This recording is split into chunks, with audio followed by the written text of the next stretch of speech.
আমি উচ্ছ্বাস চৌধুরী। আমি আজকে শীটের 7 নম্বর অঙ্কটা বুঝাবো। অঙ্কটা সবাইকে পড়ে শোনাও। উচ্ছ্বাস, তুমি সবাই ঠিক ধরো। শিমুল 140 টাকা নিয়ে দোকানে গেল। সে 55 টাকার খাতা ও 68 টাকার একটি গল্পের বই কিনলো। এখন শিমুলের নিকট আর কত টাকা রইল? বলো অঙ্কটা প্রথম কি করতে হবে বুঝাই দাও সবাইকে। প্রথমে এটা 2 স্টেপের অঙ্ক, তাই প্রথমে যোগ করে তারপরে বিয়োগ করতে হবে। কোনগুলো যোগ করব? খাতা কিনলো 55 টাকা আর গল্পের বই কিনলো 68 টাকা। ঠিক আছে কি বলা? হ্যাঁ, এর সঙ্গে তোমরাও যোগ করে নাও, খরচগুলো যোগ করো।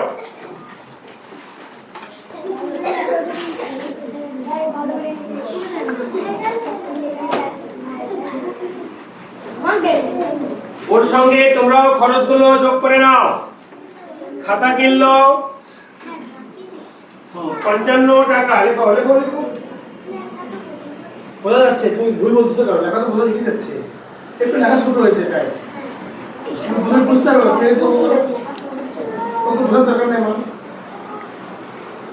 কিন্তু অঙ্ক পারো।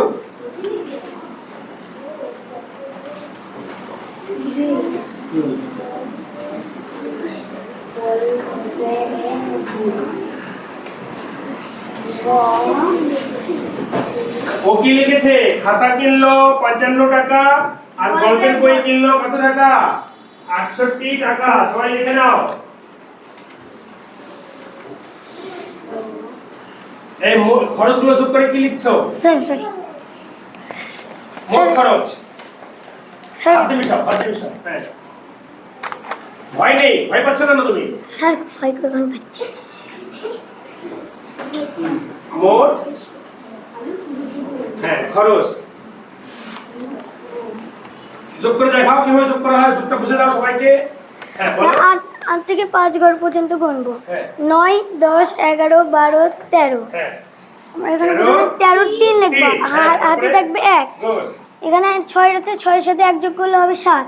আর এই 5 আমরা যোগ করবো। 8, 9, 10, 11, 12। হ্যাঁ, 12 লিখেছি। এত টাকা, তাই না? তারপরে কি করব?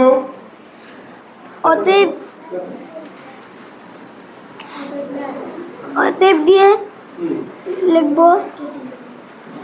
হ্যাঁ, ওখানে কিন্তু রইল লেখেনি। বলো তো কেন লেখেনি? কারণ প্রশ্নে কি আছে বলো? প্রশ্নে আছে থাকলো। তার নিকট কত টাকা থাকলো। লেখো।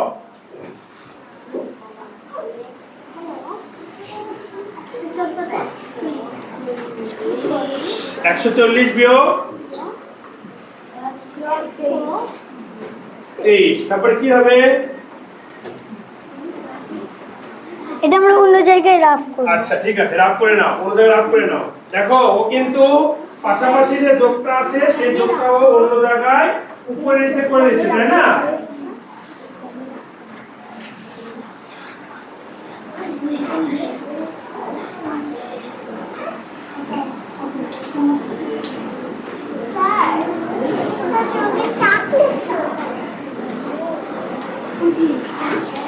সমান। আচ্ছা সমস্যা নেই, তুমি লেখো।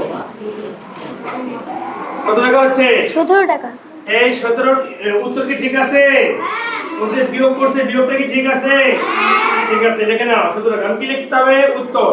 বলো তো উত্তর কোন পাশে লিখতে হয়? ডান পাশে। বাম পাশে উত্তর লেখো। উত্তর স্যার উত্তর লেখো। বাম পাশে। তুমি লেখো, সমস্যা নাই।